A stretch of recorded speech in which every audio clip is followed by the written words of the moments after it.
Om Sarva Dharmastapakastvam Sarva Dharma Swarupakaha Acharyanam Mahacharyo Ramakrishna Te Namaha. Salutations, Sri Ramakrishna, who is the establisher of all religious traditions in this world, and who stands steady in the truth of all religious paths in this age, who is the great teacher of teachers. Salutations unto him. Salutations, salutations, salutations.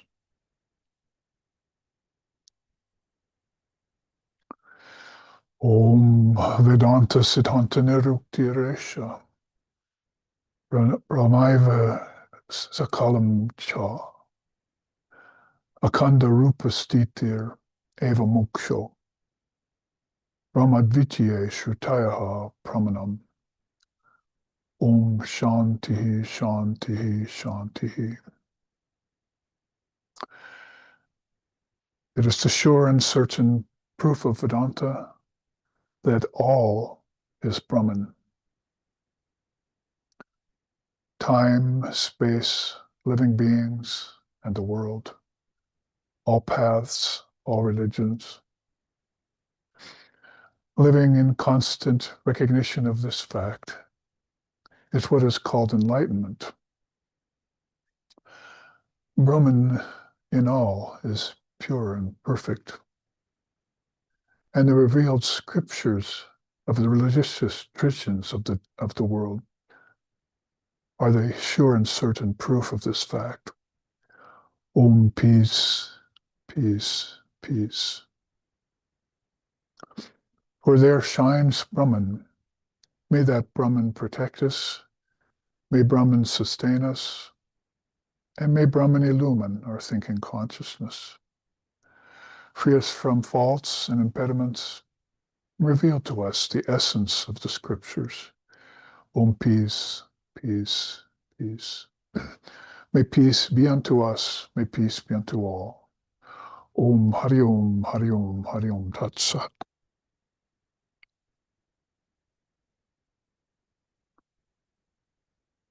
Here in stormy Hawaii, where we're inundated by rains and wind this weekend, and hope that the electricity is going to last at least for the next hour so that we can transmit to you the second class in the 3-series class of the interreligious harmony of all traditions in the world, as I was just chanting in these two slokas.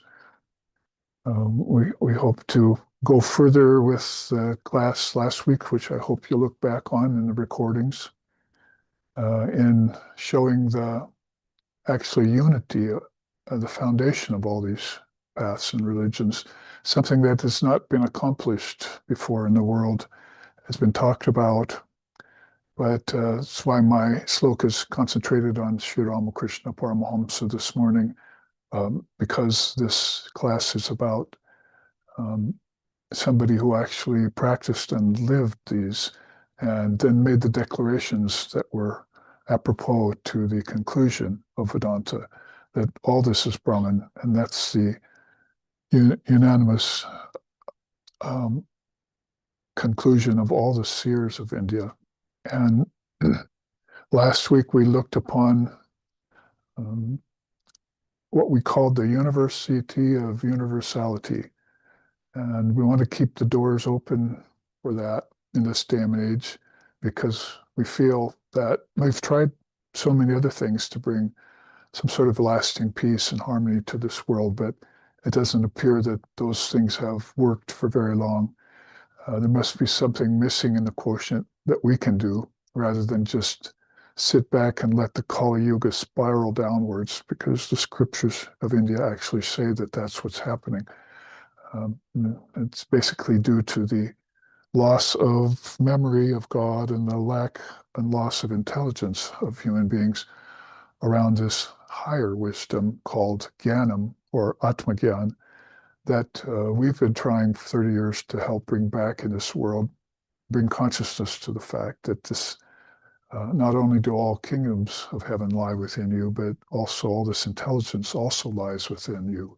That is within your soul, or soul with a capital S, or within the Atman, as we like to call it in Vedanta. Different names for that have been given in different religious traditions. So we want to give you some quotations from the different religions because we started into that last week. We got about partway through the first of 3 charts that I brought that showed you that if not the priestcraft and the pundits and so forth of different religions are not thinking in terms of trying to harmonize religions between countries, races, and cultures, the seers were definitely in that mode of thinking, that they had an eye out for all people. It doesn't matter what the race, color, creed, pathway, as long as it was done dharmically for the good of others, free of violence. Ahimsa being the first goddess in India, that like thirst satisfies, it gets satisfied by water, and hunger gets satisfied by food.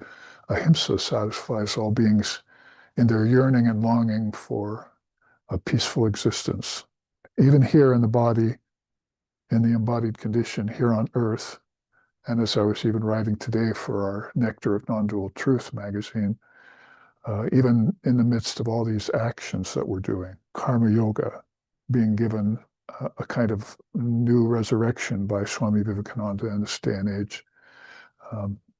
If people lose their capacity for higher intelligence, higher wisdom, their interest in it, and if people lose their love of God, called bhakti or devotion, and even if people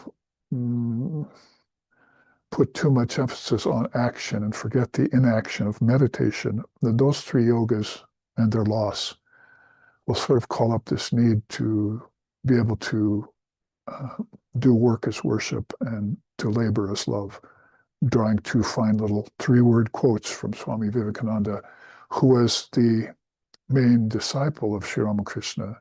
So what Sri Ramakrishna did for the world religions, as far as trying to bring them together like in one bouquet, different colored flowers in one bouquet, Sri Swami Vivekananda did that same with all the yogas, trying to bring them together from ages past. There are 5 traditional yogas in the Vedas, 3 of which we've never heard about, hardly heard about. And then later there were 4 yogas in the Upanishadic period that were called the great yogas that Sri Krishna taught in the Bhagavad Gita to Arjuna. And as time marches on, then it seems like when the capacity to practice these yogas either is due to loss of interest in them or preference for restless activity and attraction to occult powers and possession of objects and wealth and pleasures, when that overtakes the yogas and obscures them, as it does in every age, again, from the Bhagavad Gita, from age to age, I have to embody myself forth then to bring forth this higher wisdom. And so that's why the path of karma yoga becomes very important. That is how to do right action again. Shouldn't have been necessary back in the Vedic period, so it wasn't a yoga back there. It wasn't mentioned. It was only inferred. You say dharma, you infer, well, of course, that's the right way to do things. So later on, in another age, say karma yoga needs to be brought forward now and given to people. So another thing then that impinges upon that is nonviolence. With the very first of the main problems and the very first of the main solutions in the father of yogas, Raja Yoga system, which has been there way back to the Vedas, and with its 8 limbs, even before Patanjali gathered them, there were at least 6 limbs in the Vedas they talked about.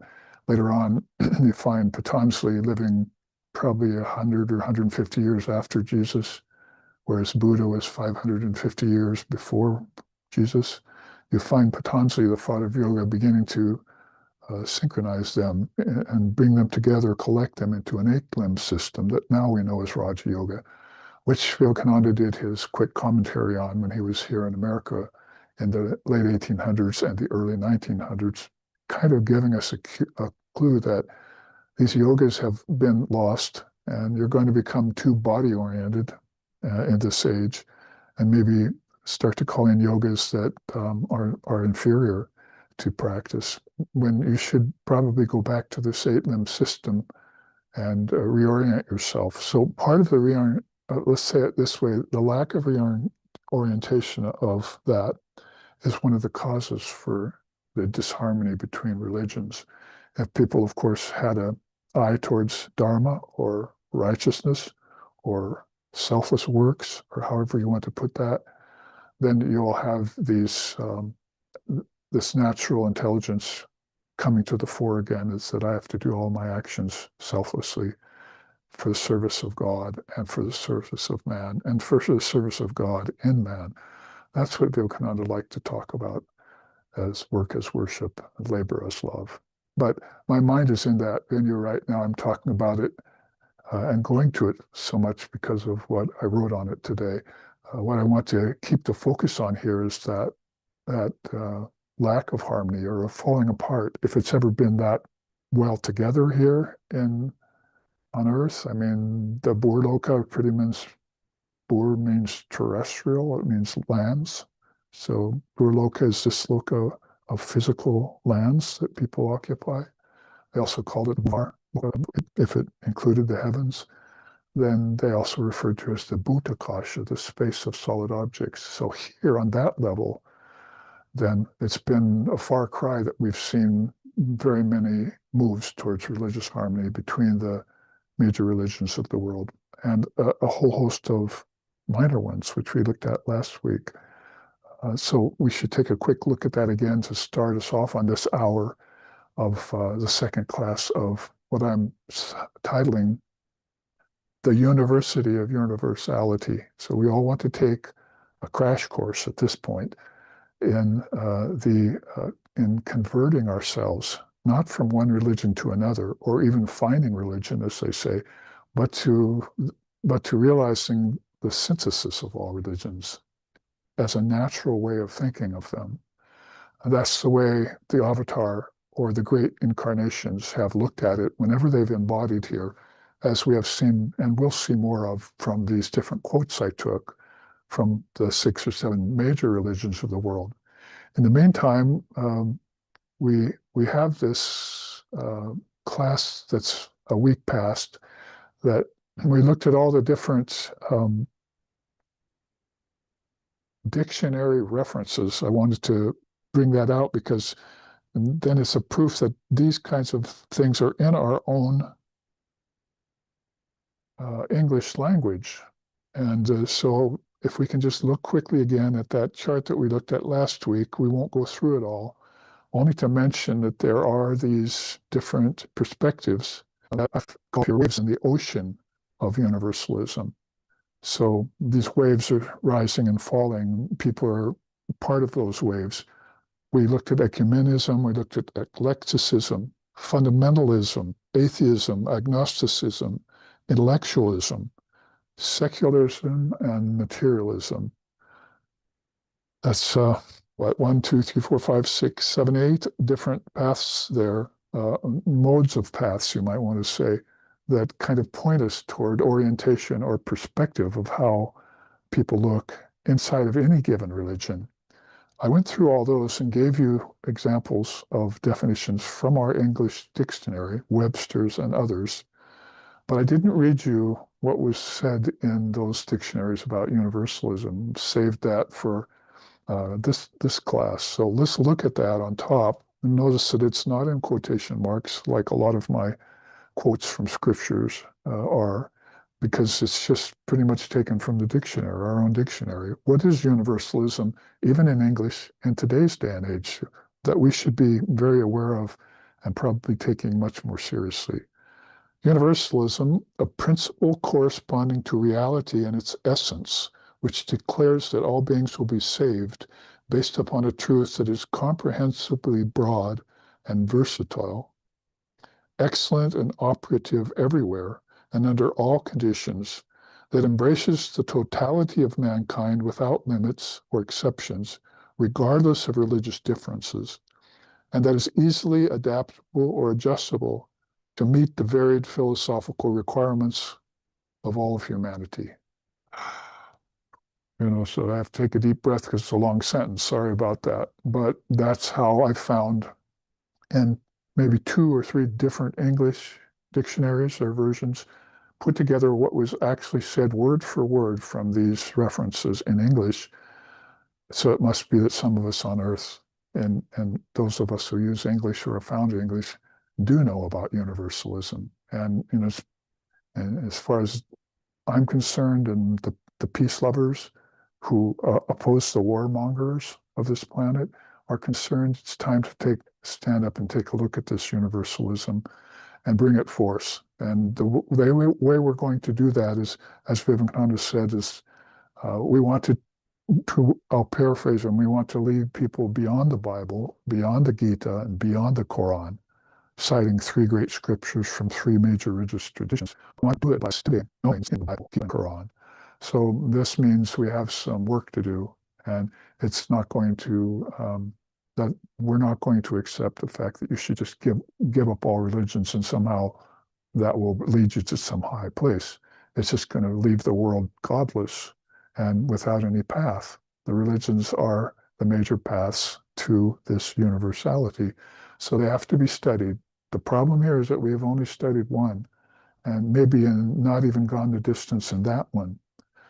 So in this class, in this series of 3 classes, we want to look at this as a sort of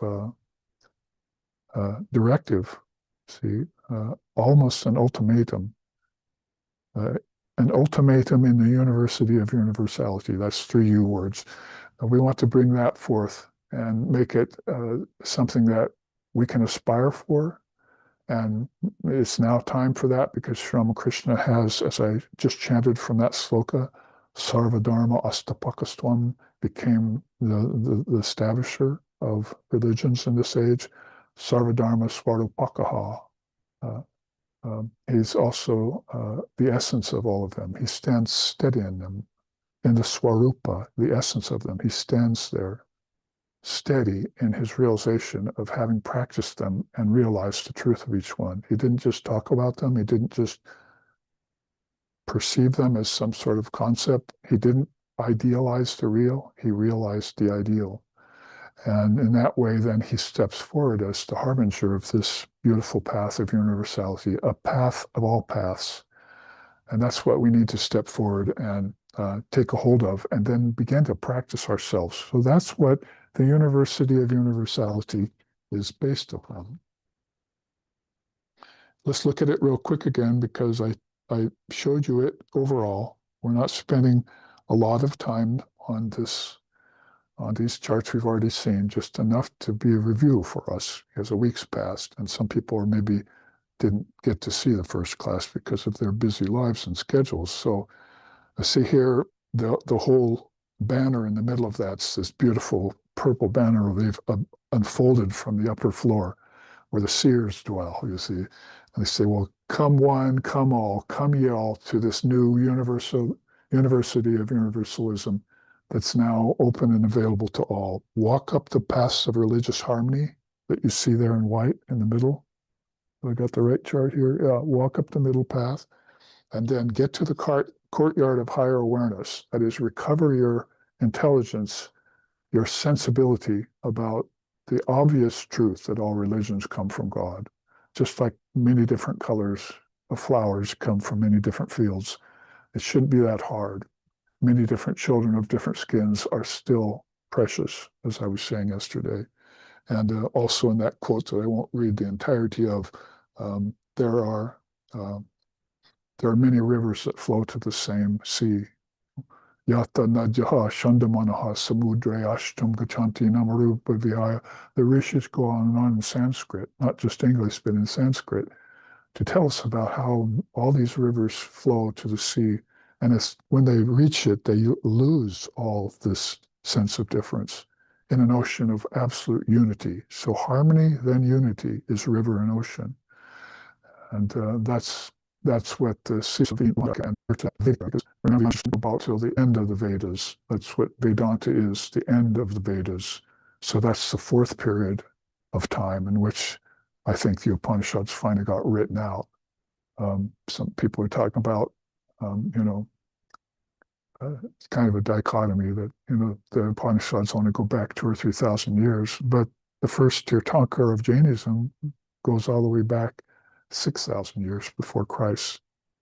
And in the great scriptures of India are mentioned in Jainism. So they're not really together in their assessment. They're having different opinions. That's the way of the intellectual overlay of beings that interpolate things into the ancient scriptures, sometimes unwisely. So we have to look at it through our own experience, through our meditation, and through the lips and words of the great rishis who have had this experience in their deepest contemplations and have shown us that these are not only ancient, but they're timeless, these truths.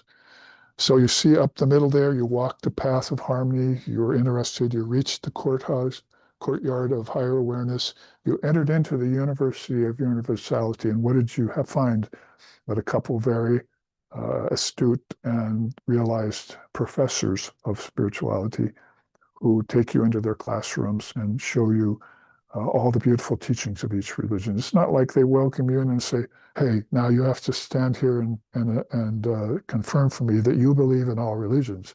They're not going to make you believe in something you don't know about. That's not the way of Vedanta.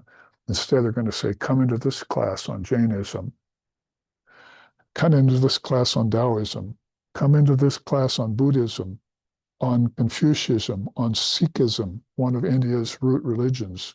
Come into this class on Hinduism, really a name for later religion in India. Come into this class on Shintoism, on Confucianism, on Judaism, on Christianity and Islam, and all the other religions too, quote, unquote, they're calling them other religions now. And, interestingly here, just to mention, 1.9 billion people are either unaffiliated with religion or they're just downright of a secular perspective. And that's where you go back to atheism, agnosticism, the differences between them. Fundamentalism, is an entrance into belief and needs to widen out, as we were saying last week. So that's pretty running down this chart real quick for all of you again, so that we can just see what's on this campus. It's like the campus of consciousness. And you're learning the arts of awareness. And this is what we want to do, you see. We want to be able to go into these classrooms and get our degree. Starting or even move towards a master's degree in it or a doctoral, so that we, like Sri Ramakrishna, have a knowledge of all of them due to the practice of them. Now, I have a chart here, say, on one of these called Jainism, that I want to show you soon, that would show you how you would enter into Jainism if you were a Christian, a Buddhist, or if you were interested in getting rid of the problems of this world that have to do with warring religious factions. If the world's not going to behave itself and come under perfect harmony, at least let's take the religious quotient out of it. See, that means we don't want religions to be at the fault of warring. They should be held as teachings and teachers that are useful and want to bring harmony and unity to everyone. They shouldn't be a part of that warmongering factor, that viciousness, that aggression that gets into the world. And of those who do not understand it, ahimsa is the first of all noble qualities of action and of thinking too. So a quick look at this means that then we want to go to the second chart of the series, which I'd like to bring up now, which has to do with getting an injection. We call this, we want a great healer like Sri Ramakrishna is because he championed the realization of these many religions, not just the ones in India, but he had visions and practices it in Islam, Christianity too. And then he had these visions in a very short time of the great founders of these non-individual, and then had communion with them, and also had, then began to get interested in the teachings from other beings. So he took gurus from other religions, like one from Islam that he took, and so forth. So he actually, and one from Advaita Vedanta called Totapari. So he started, all of these beings started coming to him, and he started not only hearing about these great religious traditions, but taking teachings on them. And that's an example for all of us to do. Let's look at this chart on healing so we get it looked at, because we might refer back to it in the next week's chart. This see here, it's called, and you can see, yes, step forward, roll up your sleeves. You're about time to get one of those shots that you didn't like when you were young. There's a hypodermic needle there on either side, and it's time for a crucial injection of Brahmagyan. I got the expression from Swami Asheshanandaji Maharaj, my own initiatory guru in Vedanta, under the great umbrella of Sri Ramakrishna Paramahamsa. And he would often say that the West needs an injection of Brahmagyan. So you don't find warring factions in Jainism, you don't find warring factions in Buddhism, and hardly ever in Hinduism. So the Eastern religions that we're talking about here, they have a very close, loving relationship with the goddess named Ahimsa. She's the goddess of peacefulness. And their war against ignorance in the mind has gained victory called Advaita, non-duality. And with that victory, then they're not about to give rise to anything other than the truth. The truth in this case is the truth of the unity of all religions. As Sri Ramakrishna said, I gathered a lot of flowers from the fields. They were all of different colors. I made them into a bouquet, and I offered them in puja, in worship to the Divine Mother of the universe, and she was delighted.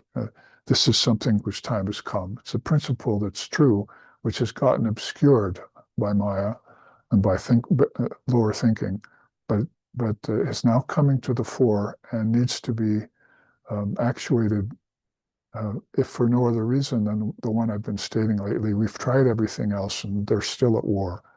Even Catholics and Protestants, the same religion, Christianity, are at war with each other for centuries. So it's not just one religion's better than the other. It's I can't get along even inside of the tenets and principles of my own religion. So that's how bad it's come in a darkened age like this. So there you see the hypodermics that are about to give you an injection of Brahmagyan. What is that? Brahman, of course, the ultimate reality, our word in India for God, only that God is formless, timeless, spaceless, birthless, deathless, and it doesn't occupy heaven or go from heaven to earth to hell. It's an ultimate reality, and it's eternal and it's unchanging. These are important. It's unoriginated, if you want our word for it, ajati in Sanskrit, in the ancient language of the gods. It never had a beginning, it doesn't have a middle, and it never ends. That's it. When you found it, you merged in it, like these waves in an ocean. And so that's our word for Brahman. What's Jnanam? The higher wisdom. It's not the lower wisdom that you use just to make money and support your family, hopefully all dharmically, so that you can keep harmony amongst all these factions. But it's also that Jnanam, or that wisdom of the identity of the apparently individualized self with the Supreme Self, the Jivatman with Brahman, you see, or with Paramatman. The Jivatman with Paramatman, those look like two from a distance. Come up closer, they're one. How does Sri Ramakrishna state that for us so we can understand? Ocean looks blue, doesn't it, from a distance? Come up close to it and take a bit of that water in your hand. Is it blue? Oh, it's clear. See? So it's just like that. From a distance, God looks like many, or two even, or differences are there. But when you go up, you see that it's just clear. So you have to get close to God to know that about it, about that. Tat, they call it in India. just a three-letter word that means thou art that. You're really that clarity of Brahman, that all-pervasiveness of Brahman. You permeate everything in your essence. And that's you with a capital Y. That's your ultimate self called Atman. So Brahmagyan is there to give you an injection of that very clarity of what's ultimately the truth before the get-go. In the first place, prior to life and mind, Brahman is. Consciousness, your own consciousness was there before life and mind kicked in, says the Upanishad. That is Mundaka. Before life and mind, there was consciousness. It's stated so flat out right there. So the quote at the top here, to treat and offset the disease of worldliness in this darksome age, an injection of the healing serum of spiritual wisdom is needed, administered by those who dwell in the disease-free realm of Brahman. So I said Brahman's beyond time and space and name and form and beginnings and endings and all that. It's also not subject to disease, neither physical nor of your energy, prana, nor of your mind, thinking, nor of your intelligence, wisdom, nor of your spirit. There's no disease in any of that. It's all it's not prone to change and illness like everything else is outside of Brahman. Everything changes except that. So that's the one unchanging. Immutable is a nice English word, and free of destruction, akshar in Sanskrit. That's that one Brahman. And if you could get that into a serum, Brahmagyan, and it was used to say, well, the gurus would love to get that. They'd sell it, be rich, humorously speaking. So basically, everyone's looking for that truth-giving serum. It's the way the problem of life and the cycles of samsara and the darkness of ignorance and the misapprehension of dualities, deluding pairs of opposites. Take those away, Mother, and just give me, through thy grace, this opening of the third eyes, to which I'll see all the Dharakashas. Dharakashas means all the inner realms.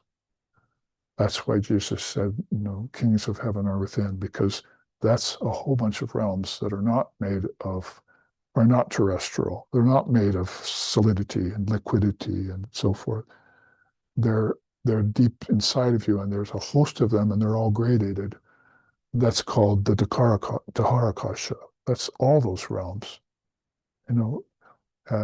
divided into 7 planes of existence, according to these 3 different religions. 7 planes of existence. 6 of them are within you. This one out here is the problem. So, well, first of all, then, what would we, if we were in the University of Universality, what would that shot of Brahmagyana that any given professor of spirituality and religion consist of when we were going? We'd want hits of each of them. And you can see them listed in this medicine case down here. If you can't see them quite, there's those paths of Shakti, the paths of Sun, the paths of Shiva, the paths of Ganapati, the paths of the Jains, the paths of Vaishnavas, and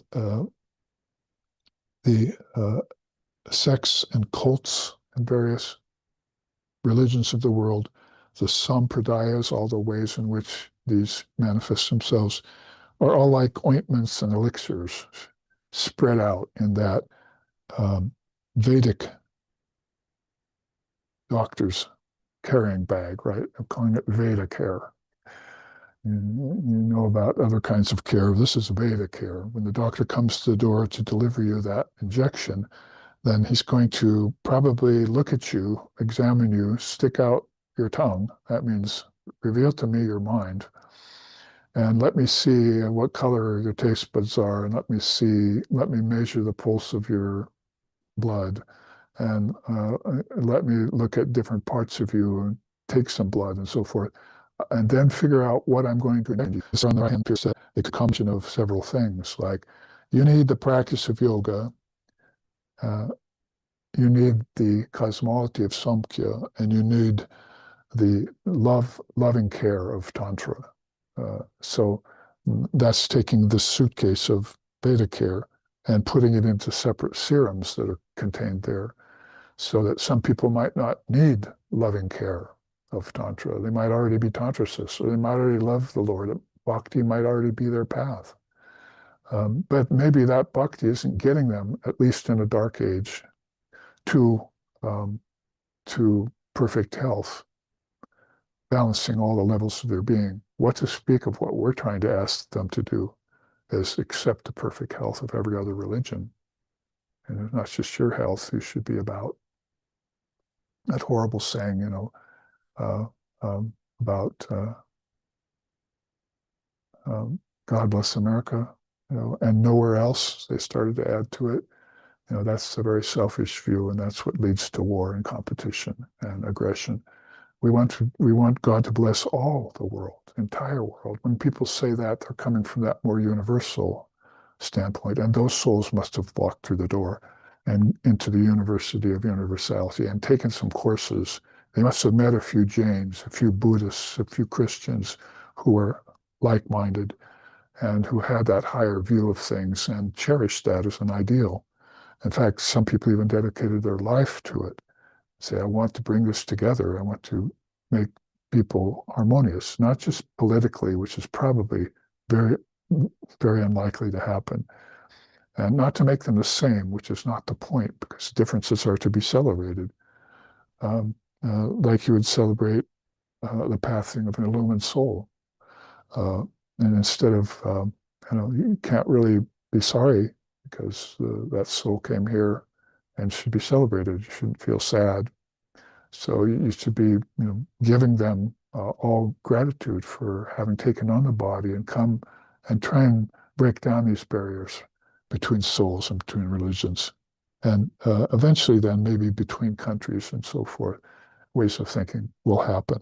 I want to start there at the root, where if we come to understand the teachings of Vedanta, if we come to understand the practices of yoga, if we come to understand the great love of the Lord that Tantra has, and if we come to understand the ancient Samkhya Yoga, which is one of these injections you want to give, then pretty soon you'll remember that there are heavens within you. There is a Daharakasha. It was mentioned thousands of years before Jesus in the Upanishads. Daharakasha, there it is. What's he talking about? You don't hear a word like that nowadays in any language. All the inner realms within, and you don't find anybody who can tell you about them. So it's only these rarefied souls who have taken this course on interreligious harmony and have understood that there's one ground of existence. Like, say, Meister Eckhart used that phrase in Christianity in the early time, 300-400 AD maybe. There's this ground of existence, he called it. And it's there despite religions and movements and sampradayas and cults and sects and religions. That's the underlying substratum of everything. And that underlying substratum is used by a more recent Indian seer. So ground of existence, underlying substratum, it's like not religious jargon, is it? It has to come from spiritual realm. It has to come from a universal perspective when you hear words like that. Just like, it's one, but I have to say it's not two. It's not the many, it's the one. The two and the many come out of the one. So I never said the word Jesus or Krishna or Buddha when I said that. I didn't talk about personalities. I talked about one united principle. And that's what's on the mind of all the teachers of the University of Universality. They want you to understand that. And so if you don't, they're going to have to give you an injection of something. And you should step forward and roll up your sleeve and say, please do, here's my arm. Just like step up to Mother Kali and say, here's my head. She's got a sword for you. And all of those troubles will go away and you'll become one of the members, in fact, one of the graduates with a master's and even a doctorate from the University of Universality. And you'll gather together with your other peers who have attained those diplomas, and you'll wax eloquent about the beauties of it. And you'll try and help that, like Sri Ramakrishna did, help the rest of the world attaining to that kind of perspective. And then you'll start to see violence, aggression, and war, in the name of religion at least, go away. We don't need that. That's not intended by the Lord. So let's take up some of these along the pathways. When I was thinking for an image for this chart, I think, well, a refugee camp kind of fits today because our hearts go out to all those people who have been dislocated by war and warring factions and people after resources and people who hate each other because they're of different religions and different colors. Then some whole, in this day and age, some whole people get displaced. We know that happened in Judaism and other religions before, where you just have to pick up and leave. And you don't know where you're going, and you're like forced sannyasinhood. Here we go, only we're doing this as a whole culture. Good luck feeding everyone as you travel and finding water and finding a coming home, as we say in our tradition. So in that case, a refugee camp, there's a quote here, those who distance themselves from God are all refugees. I mean, that is really the ground of existence, the underlying essential foundation of everything is that Brahman, is that God, is that Allah, is that Buddha nature. And different words for the one and the same thing. If you go away from it, then you might as well have wandered away and end up in a refugee camp, sick and lonely. And that happens to people not only physically, as we see here, but actually emotionally and psychologically, mentally. They feel bereft of their relationship with the beloved. Habib, like in Islam. Habib's the word for the beloved. You can take that one word and sing about it for hours in that tradition.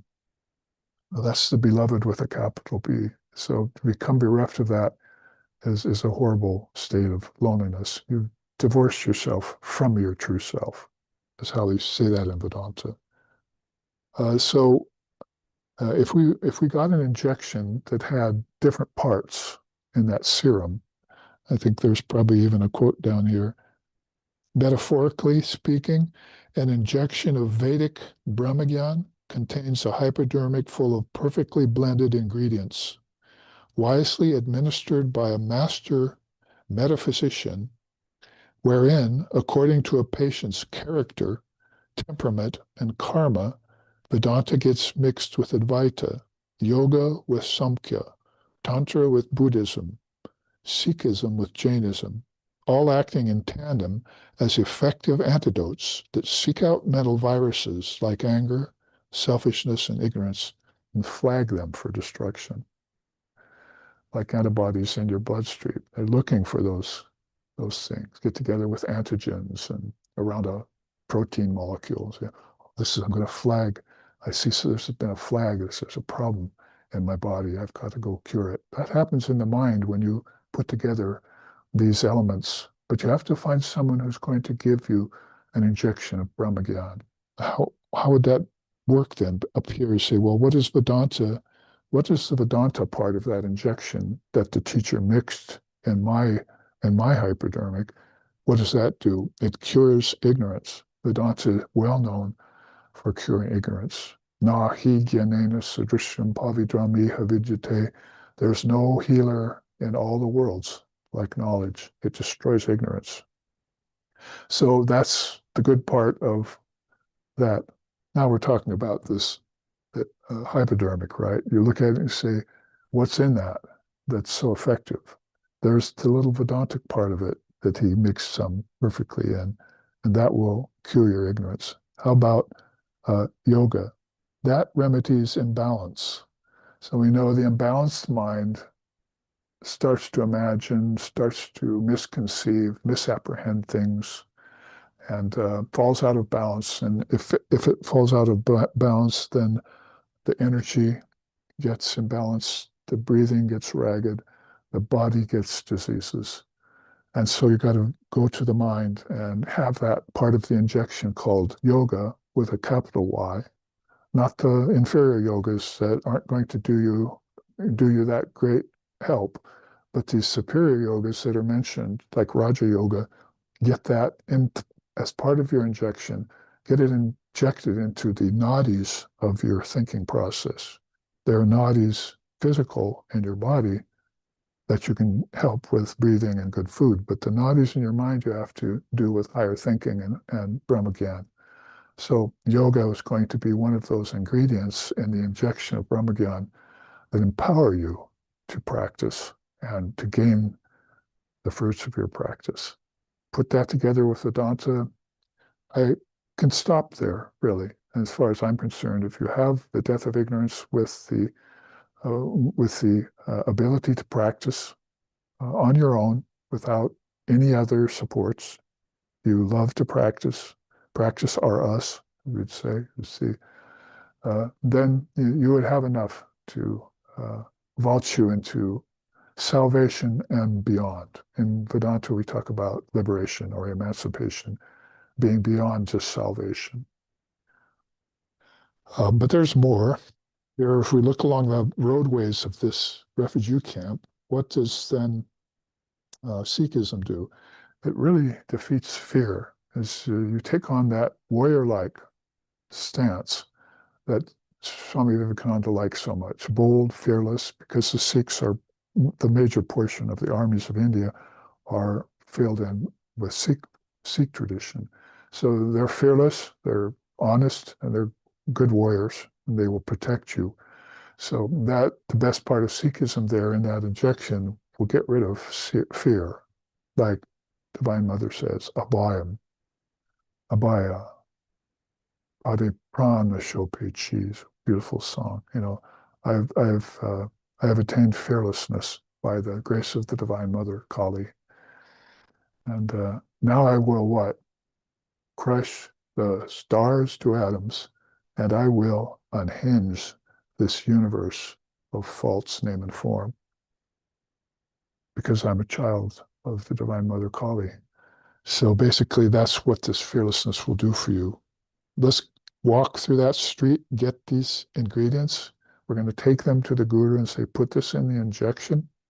So we got Vedanta ingredient for our ignorance. We got the yoga ingredient for our various imbalances that we want to get rid of and hold a state of balance. We got fearlessness from that portion of the camp that has Sikhism in it. Then what does Samkhya do in this injection? It restores your memory. Basically, so many people have forgotten. If we kind of look at today's world, what's missing, you say, what's obviously missing? The gods in America, I'd say. When Vivekananda came here to America, he said, oh, I see you don't have your subtle senses in memory anymore. And you don't have your remembrance of prana, life force, together. Prana and tanmatras are two words in Sanskrit that will occur both in the Upanishads and in the Yoga Sutras. Right? So you go back to the scriptures, that's the Jnana part of Brahmagyan, and some people will tell you, well, why don't you plug those in now? It's not a matter of having to go and earn them. They're part of you. That's the beautiful perspective of non-duality in India. They're already a part of you. It's like enlightenment too. It's already your true nature, you see. Brahman's already the ground of existence. Nobody can do anything to change that. So it's a part of the affirmation, we call it. Pratyabhijna in Tantra. So as you wake up and remember that these things are what? Nothing. I can't say anymore. They just are. So you don't have anything to add to that statement. Consciousness is. And it doesn't need any explanation because all operations here are going on because of that consciousness. It's so obvious, it's really hard to realize how people uh, aren't able to see that. And people with intellects aren't able to see that. So what does Samkhya do? It restores your memory that you do have subtle senses. What does that do if all of a sudden you realize, like Vivekananda said, the yogis see the tanmatras, but you're not seeing them yet, quote unquote. It means that, oh, that's why I can't see the gods, because I've forgotten about the inner realms where my tanmatras operate. I've rendered them only to one station of consciousness called my dream. And the psychologists of the West have telling you your dreams, of course, are they have no meaning, right? Well, I would say they have no ultimate reality, but they certainly have a meaning because they play off your waking state. So it's a gauge, your waking and dreaming state, to sort of measure where you are in any given year of your life or any given lifetime of an age. See, oh, I can measure how I'm doing right now with those measures. So if Samkhya tells me you've got a set of 5 subtle senses in dream and you're not using them to see what you should be seeing in dream, like the gods, like your guardian angel is a god, that kind of thing, you have to make these connections and then go with it in full faith. And as you do, your memory awakens. That's called Daiva Smriti. If it doesn't awaken, that's called Vismriti. There's no memory of any of this anymore. And how about 1.9 billion non-religious souls in terms of God? Or how about even the agnostics and even the atheists? Whereas if they had full memory of that, they would not be able to call themselves that anymore. And Vivekananda loved that idea too. He said, I want thousands of people returning to the Lord, you see. And the Lord is the Lord of all the gods. But how am I going to get to the Lord if I don't appease the gods? How am I going to get to the gods if I don't appease my ancestors? Because they're keeping me in this loop, Buddha said, and so forth and so on. So there's a lot of unseen things that are unheralded that need to be heralded now. And it'll lead to a grander vision of getting rid of the violence in this world because that's also impeding people from realizing their true self. They're worried about other religions coming into their country and stealing their goods and going to war, or some nuclear tipped angel coming out of the heavens and blowing them up. So basically, that's all needs to be solved right here with the bringing together of all the religious traditions into one fearless stance, one mudra. So Samkhya, we advise, because it restores your memory of things forgotten in recent ages. In past ages, everyone knew there were 24 cosmic principles because that was taught for millennia from the Upanishads on. Because again, like I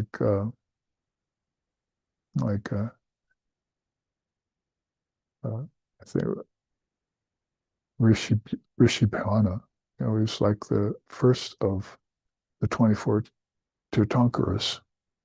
The last of the Tirthankaras was Mahavir. He lived just before Buddha. So Buddhism almost came off of Jainism and went on. So if you take 24 generations back, then everyone, even the historians, are saying, oh, that being must have lived 6,000 years before Jesus. That's how you can actually trace a soul to be that old. Whereas they're all indifferent about how old the Upanishads are, but this is kind of a confirmed fact among them. So you have these great rishis, in their case, Jainism's case, called Tirthankaras, that go way, way back, and they're saying things like this, and they're teaching Dharma at a very fundamental and perfect level of Dharma. So this is why we need to restore our memory of these ancient things. They're getting lost, the more and more that the ignorance sets in. So if I get the Vedanta element in my injection, then that will, destroy my ignorance. Then I get the yoga part of the injection in that same hypodermic. All of a sudden, I want to practice to know more. And if I get the seek part of that injection, then I'm fearless. I can do this, And then I get the Samkhya part of it. I'm just remembering now who I am, you see. And I'm also remembering what I'm not. You can't just say, who am I? You have to say, I'm what I'm not.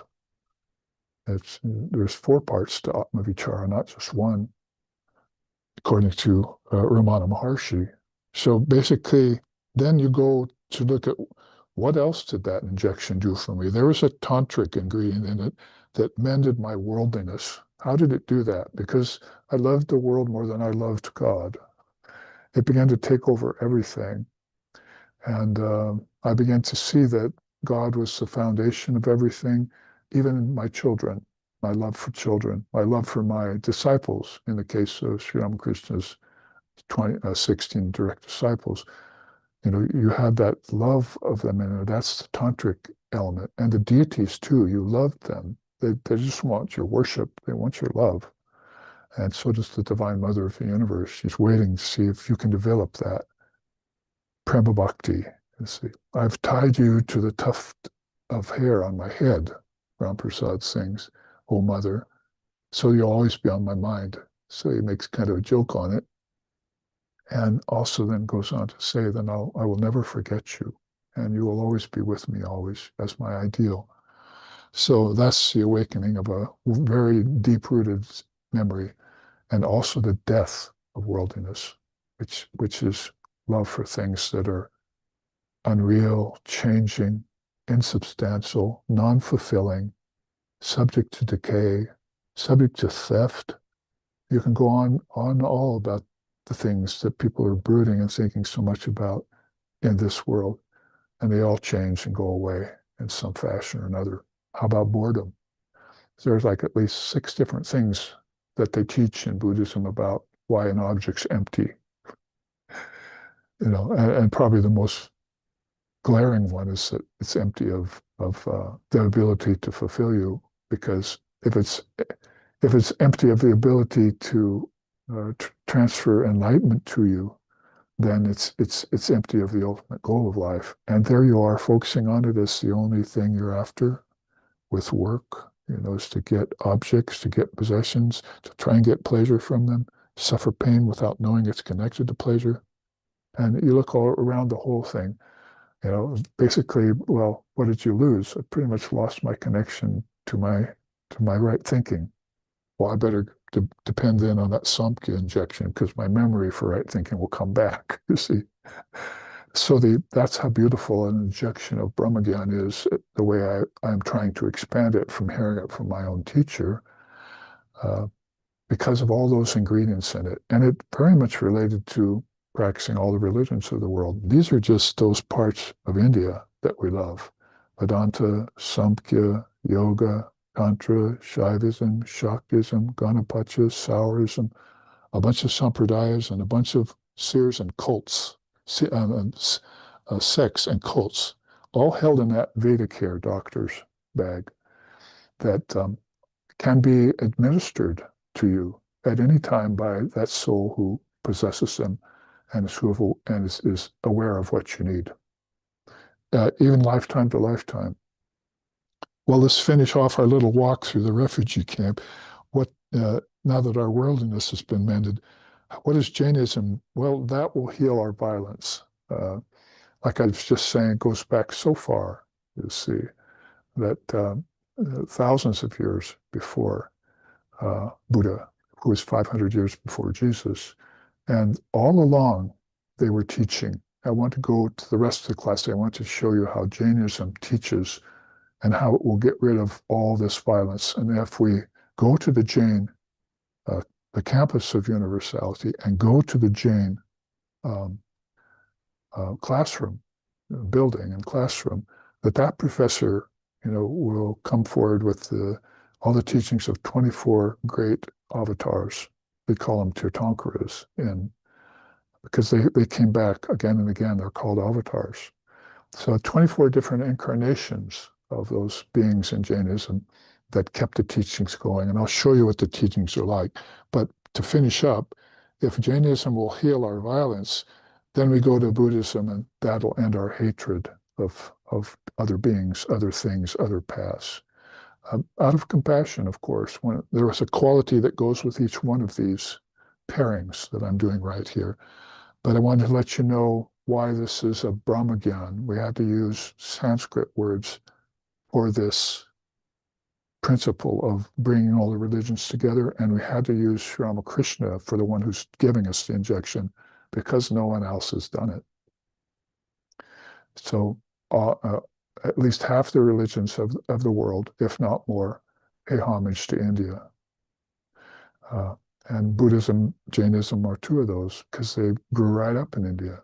They're the children of India, religiously speaking. They're the pathways of India, eternal pathways.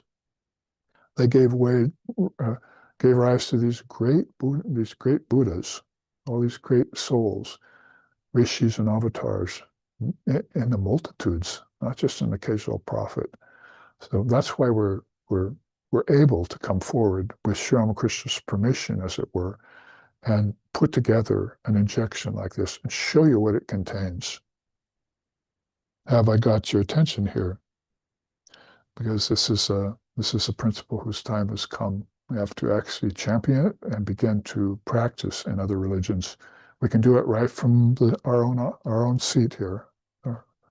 If we take up yoga and say, my mind is now going to take some time to understand Jainism. Well, that's where this next chart comes from. I wanted to get to it because the next chart, next class, next Sunday will be all frosting. We'll look at some of the beautiful ways in which the different seers and prophets of other religions told us that the religions are all the same, showed us this interreligious harmony in action during the time that they walked this particular religion. So in that way, we look then, after seeing what an injection is all about, to this religion of Jainism. And I was just saying that, what if I took a month or two to study it from the position of my own well? My own well has water. I have plenty of water, but I want to prove that my well is the same water as in my neighbor's well, my Jain neighbor. So I'm going to go over there and talk with him. I'm going to learn what he knows. I'm going to expand my own knowledge, expand my own wisdom of Brahman, which he may have another name for. Doesn't matter. And I want to find out his methods, that he's gotten to a state where he is as realized as he is, because I've heard such fine things about him being so nonviolent and so dharmic. I want to know how that works. Well, I'm describing Swami Brahmeshanandaji, who is now still alive, one very much because he went to the Ramakrishna order when he wanted to take his pilgrimage from his duties in the Ramakrishna order and wanted to go to the Jain temples and speak to Jain priests and find out more about Jainism. So he did that. They gave him permission to do that. He told me about his journey. He wrote me emails and sent me postcards. And then he said, he basically gave me the interest to look into India's probably most ancient religion. I mean, Samkhya would be its most ancient philosophy, possibly, but Jainism probably is going to be its most ancient religion. And then in order to find out what the Jains even today practice and how they've kept themselves nonviolent in a very violent world that's becoming more and more violent, as we see, as time goes on, as the Kali Yuga passes on. So for the remainder of the class, I'm going to take you through this fairly quickly. Ahimsa is a goddess who supports all creatures. Ahimsa is basically the opposite of himsa. Himsa is to be violent. So to be nonviolent, how about let's consider that now as an option. This goddess is like water for the thirsty, food for the hungry, and medicine for the sick. Very nice, isn't it, that we just got an injection that's going to get rid of our illnesses. And here we're talking about probably the Jain part of that injection was making us heal, was a medicine for illnesses. She conduces to the well-being of all creatures, moving or immobile. Prasnavyakarna said that, one of these great Jain luminaries, who wrote a scripture about it. So here's what's in these scriptures. First of all, you're supposed to take Mahavratas, great vows, if you're a monk, if you're a Jain monk, or you take these other Anuvratas if you're a householder. So you could see that monk and householder, same carried on more into Buddhism, but Buddhism had to readopt the ancient teaching of Jainism to make sure that Buddhism stayed alive at first, so that the householders were included in their bid for nirvana, basically, at that time. So what are the vows for monks? Refraining from killing the 5 categories of creatures. That is, with one sense organ onto all 5 sense organs. So we hear about Jainism, they think that they shouldn't step on an ant, or that a moth was their mother in a past lifetime. There's all sorts of silly things going on with people who have never even looked into one Jain teaching. What to speak of, approach a Jain and ask them what they believe, or what their faith is, or what their methods are. So those are all just part of that ignorance that Vedanta will get rid of, part of those superstitions that will be destroyed by India's philosophies. So we find out a little bit more specifically that those beings with sense organs are not to be harmed. Never killing or harming creatures in thought, word, and deed. Add to that, even in a dream. Sri Ramakrishna had said that. I've never committed an evil act, even in a dream. So if you have, you know, if you have your realization of Brahman intact and you come to the body, then your waking and dreaming state will be pure, both of them. One always reflects the other, we know, due to Gaudapad's Karaka and the Mandukya Upanishad. Basically, one is just a mirror of the other. So I'm a good person in my waking state. In dream, I also see I'm a good person. You see, so that I'm not having violence arise in my dream. It's like the goddess Ahimsa is always attending upon me. She's keeping me free of violence and free from those who commit violence. And there's a shield for them. A third here, observing the 2 categories called modes of conduct and the 6 samitis. Let's look at the 6 samitis. Carefulness while walking, no ridiculing or talking ill or self-praising oneself, carefulness in accepting food, careful inspection of objects, eating and drinking in the daytime, not discharging excrement always discharging human excrement at a place free from living beings. These are 6 different samitis that will maintain that stance of nonviolence, non-offensiveness, non-aggressiveness to all beings. So the person who observes these samitis then, which Swami Brahmeshananda talked about with the Jain priests of the Jain temples in this day and age, just recently, a few decades ago, then we know how they're conducting themselves, not just the priests, but the people who are Jains. And we're not hearing much about them. Well, you don't hear about nonviolent people. Look at the news. You're hearing all about violent people, and not just physically violent people, mentally violent people. That's the rage right now. People are like addicted to it. One of our swamis just wrote an article on that for our Nectar of Non-Dual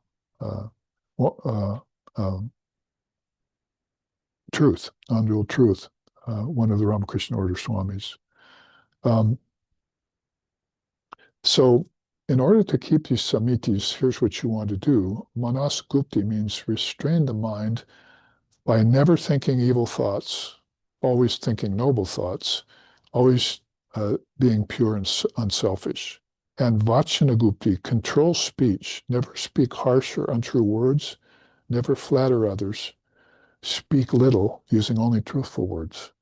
So they go at the problem of these opposites, pairs of opposites, violence, nonviolence, talkative, silent, and so forth, by taking up both sides and bringing up an opposite wave in order to destroy that tendency in the mind that might be giving way to garrulous speech or to insensitive actions. I just throw my body around. I don't care what I run into or what I step on.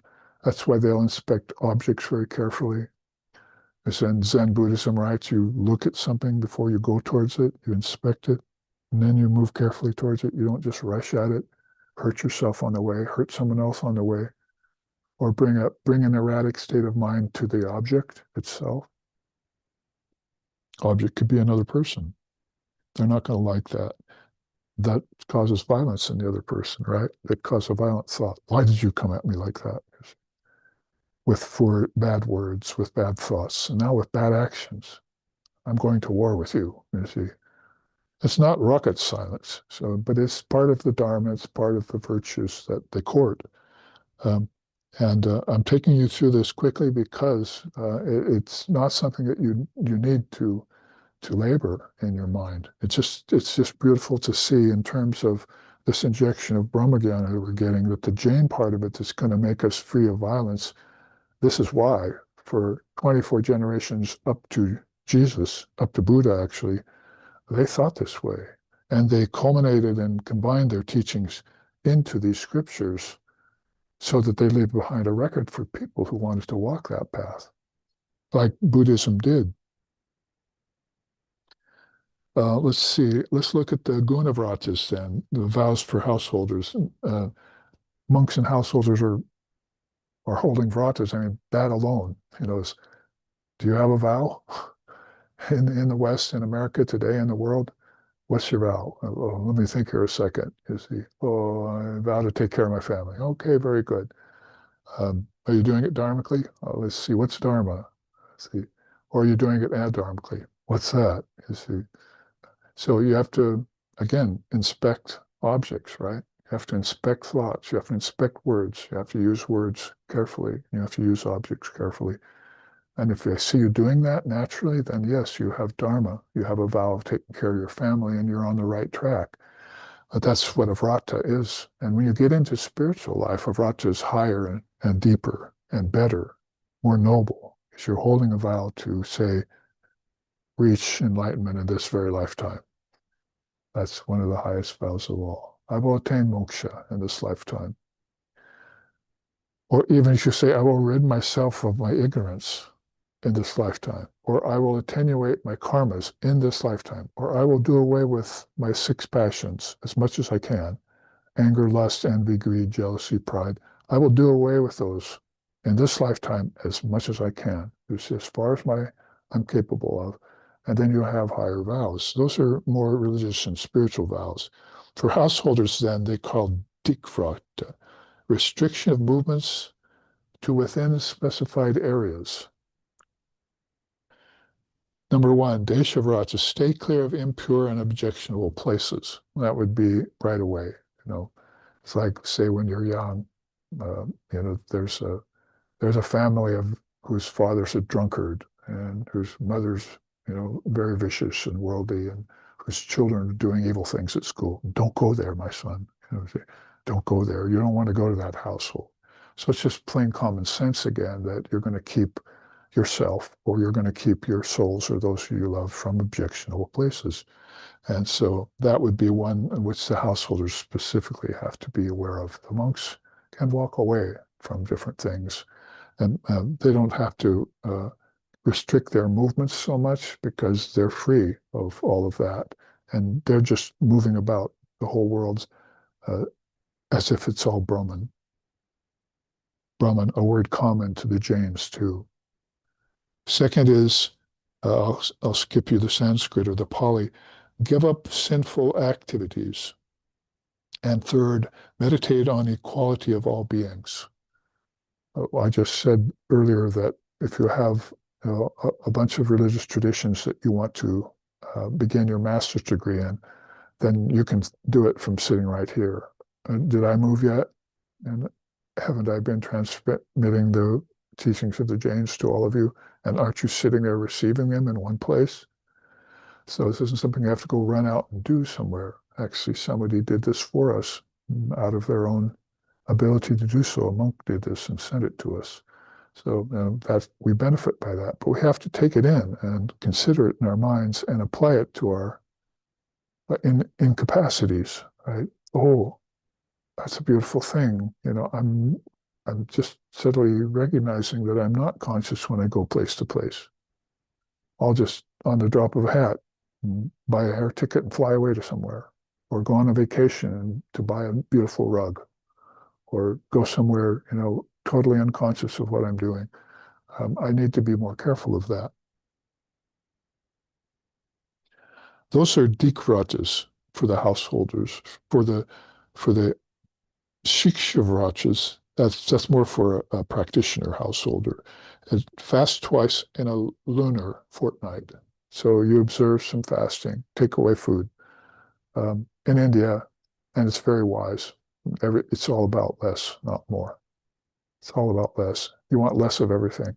You want to be dependent on less. You want to be availed of less possessions. You want to be have less problems and ignorance in your mind, and so forth. So increasing things is not the way to go. That'll happen naturally once you're dharmic.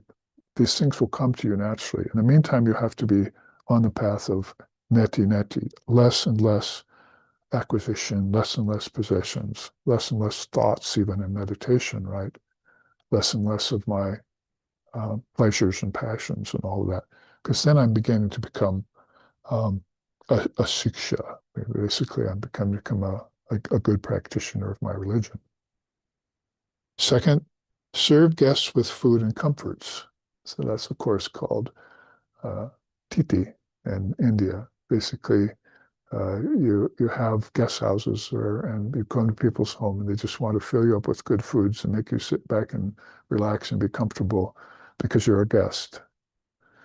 And so that's, of course, seen in other countries too, and good people in other countries, good moral people who love to have guests and feed them and satisfy their thirst from a long journey and give them shelter over their head and all of that. I mean, some of these could be right out of teachings of the Bible and Christianity, things that you do as vows. Almost not even vows. You just do them because they're to be done. Restrict use of food, drink, bags, and bedding is the third one for householders. So there's, again, that rule of less and less. Have less food, less weight, less drink, less wastage, less bags, less fleas and ticks,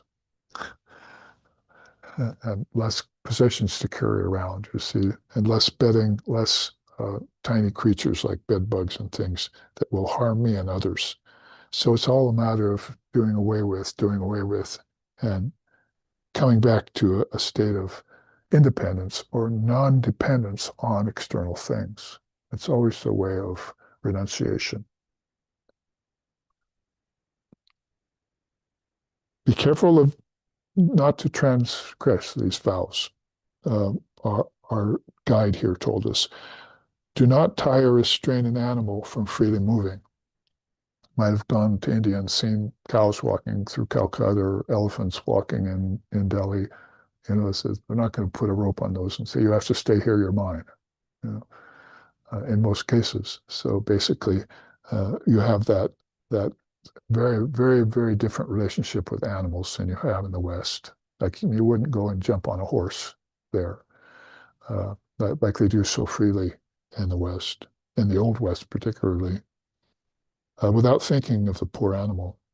To beat any living being with a stick or a whip, they get down to actually specifics about doing that to others, animals and people, of course. You don't want to subject them to beatings to cause them pain, and then also create karma that will come back to you. Do not pierce the nose, ear, or limbs of any animal. They probably weren't talking about human beings at that time, which is a good thing because of all the piercings that people are going through today of their bodies and tattooing and so forth. But basically, they don't want to subject poor animals to that. They don't have a choice. Humans have a choice, but animals don't. So you be very careful. It's called cheda, Bandha, Vada, and Cheda are all practices of Jainism around animals. Remember, these are animals with 1, 2, 3, 4, or 5 senses. So insects, in a certain case, would also have senses, right? So they're very careful to all level of beings. That's why we're taking just one of the courses of one of the religions, of one of the institutions in the University of Universality and making an example of it, right? Jainism just happens to be a very good one for getting rid of that tendency towards violence that is causing the uh, disunity, disharmony of religions in this world. So there's an example we can go to, like Sri Ramakrishna, to heal that. So this is healing our tendency towards violence. I think maybe when I hear these teachings, it makes more sense. Even though I am nonviolent right now, I think I still detect violence in my thinking towards people, towards animals, towards other things. I have more work to do here, and Jainism can help me do this, can convince me of the efficacy of doing this. Fourth, not to load animals beyond their ability to carry. Fifth, failing to supply food and drink to humans and animals. We already had the vow of the Shikshavraja to feed everyone, but here's put in an opposite way, is that if you were to take food and drink away from people or animals when they need it, that's just inhumane. You know, that isn't even something that a Jain would enter their mind. You know, oh, I'm not going to feed you. Where did that thought come from, you see? Or some thirsty animal, take the water away from them? No, this is my water. I think. So it's just, again, common sense or lack of the opposite of common sense would just be selfishness. And that's what Fred is here. In the chart we were looking at, Buddhism will heal that hatred of, that we have that would cause us to do that. Among other things, I was just picking one quality among those religions that stands out among all of them. Here's transgressions of restricted areas. Going beyond the prescribed limits of one's own area, don't do that. Going down a well or crawling into holes and caves. Increasing one's area prompted by greed, infatuation, or profit. I say basically, we're going to go in and raise that forest. We're going to do it by fire. So they set fire to the forest, parts of it, without thinking about the rabbits and squirrels and beings that have their homes there that go scurrying and get burnt, die, and inhale smoke, and just all to get this wood. So you took a job as an employee to one of these companies that does that without thinking. A Jain would be out the door. He wouldn't even be looking at that as a possible occupation that he would enter into, because he'd be harming people. It'd be against his religion. You know what else is against the religion and inhumane in today's life? Making people work too hard. That's loading them down too much. You don't load down an animal. Why would you load down a human with too many work hours? Pay them what they're worth. Make sure that they have good living conditions. They have enough food and drink. I mean, all of this relates back in Jainism to now, today in America, to what we're doing to people and what we're not doing for them. So you can't tell me it's not connected to the times just because it's 6,000 years before Jesus, you see. What's old doesn't make any sense, doesn't have any business being here in modern times. Oh, it has the greatest business being here. It's the Samkhya that brings our memory back, right? When you put Samkhya and Jainism together, what do you get? Memory of everything that you are able to do to help beings be free of suffering. Right? Nobody wants to see beings suffer.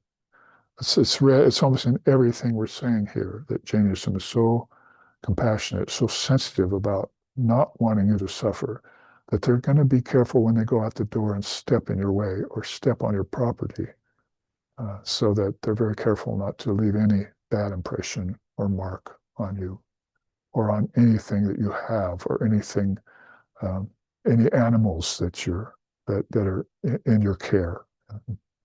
Better to say in your care than possessions, because they won't possess things. They will care for them. And so they say basically, if you don't want to load an animal down too much, well, the Jains loaded animals down with a little bit. That was because that animal was in their care. But then when it got to its place, they got brushed, they got fed, they got watered, they, they got let out to pasture to rest. So it's all Dharma. And the Adharma is the opposite of that. Um, anyway, you can go very deep. And when we've taught this chart before, at least once, I've gone much deeper into this third transgression about um, um, or the second one, crawling down into holes and caves. Like remember once we were in India, we went to this hotel that was kind of luxurious. We were eating in their restaurant. Look out the window, and all the peacocks had all their feathers taken out. First, we couldn't even recognize them as being peacocks. Then we realized somebody had been harvesting, and we went out in the markets and you saw these peacock fans and things that they were selling. So that wasn't a Jain who did that. That's all I'm saying. So you care for beings, and support who they are, what their business is on earth. And that would be a matter of sensitivity um, and a matter of divinizing everything that's here. Increasing one's area by prompted by greed and infatuation and profit. Of course, that's just the problem of greediness and selfishness. That would be almost not needing of mention, but the transgressions are things that you look out for very specifically in Jainism so that you don't fall from that path. Finally, we have a brief look at the right livelihood in Jainism. They would avoid trades in which furnaces are used, trees are cut, forests are burned, liquor is produced, like Buddhism, animals and birds are sold, explosions are used, trade in ivory, bones, horns, furs, etc., trade involving lard, meat, fat, etc., commerce in poisonous substances and drugs, work where lakes, pools, and wells are dried up, all work where wicked men and prostitution are supported. So that's a short list, but a very essential list in which our Swami, who's our guide for this particular teaching in Jainism, talked about with Jain. What would you do if you weren't a priest and you were a householder, a shishya, a practitioner? What would you do to earn your money? And they said, well, we would not do these things.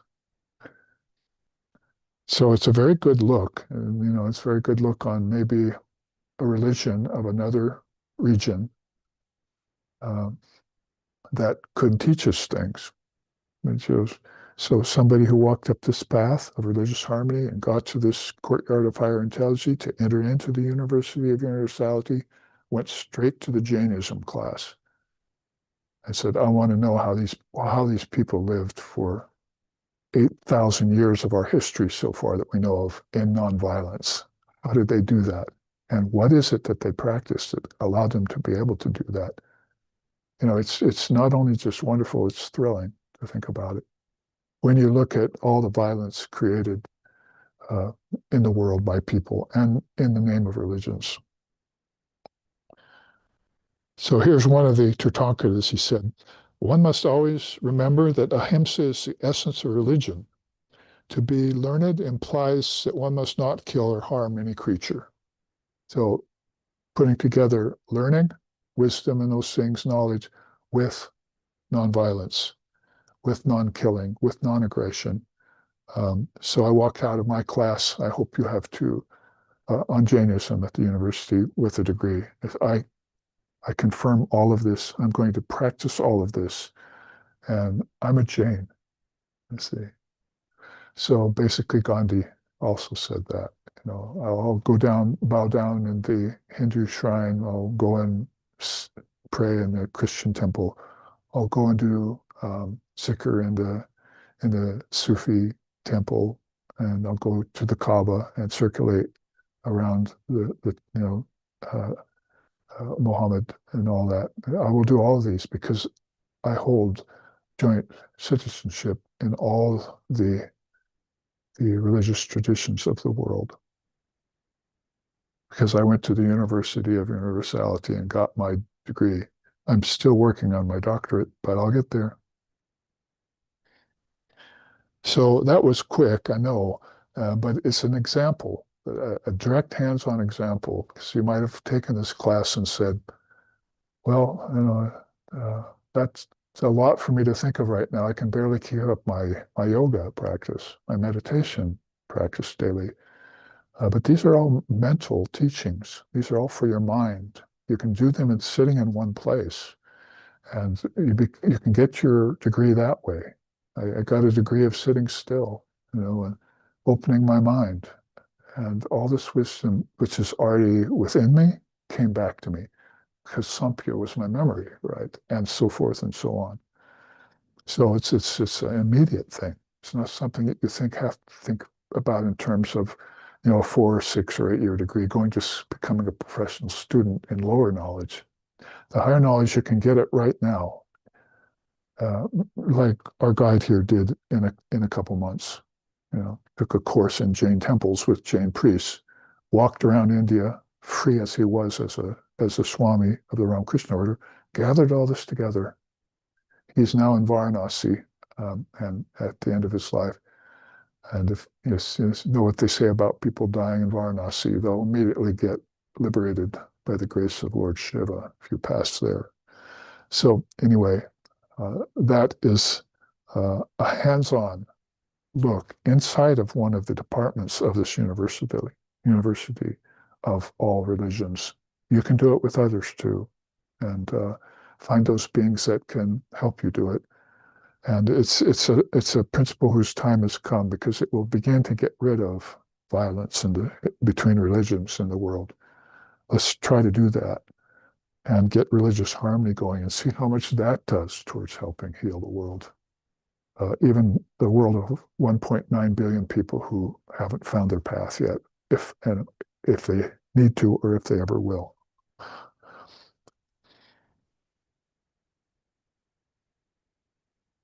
So I think probably we've reached our conclusion of our time here.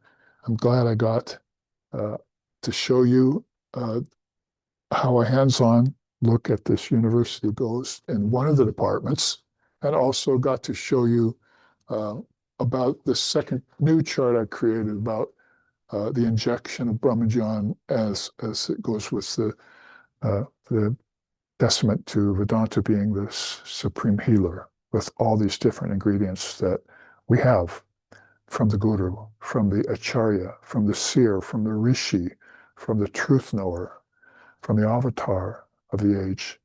We have all of those given to us. We just need to apply ourselves and extract the essence from them. So here, then, we'll go on to next week's third class, in which we will enjoy more of the imbibing of this universal harmony that was so much a part of Sri Ramakrishna's appearance here on earth. Sarva dharmastapakastvam sarva dharma swarapakaha acharyanam mahacharyo Ramakrishnaya te namaha.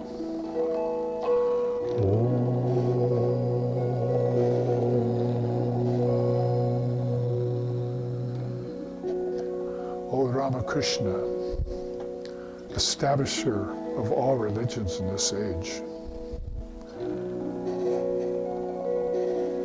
steady in the realization of all religious traditions of this age, our eternal salutations be unto thee.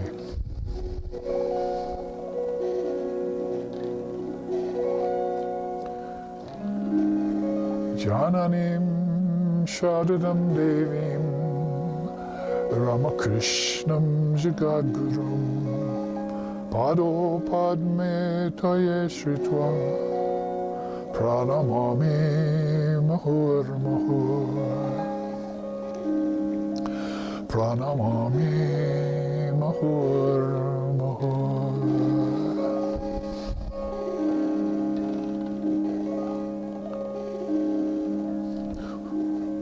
O Ramakrishna, teacher of all.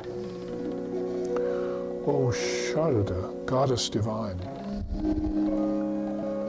In bosom, holding those lotus feet. Salutations to both, ever be of mine.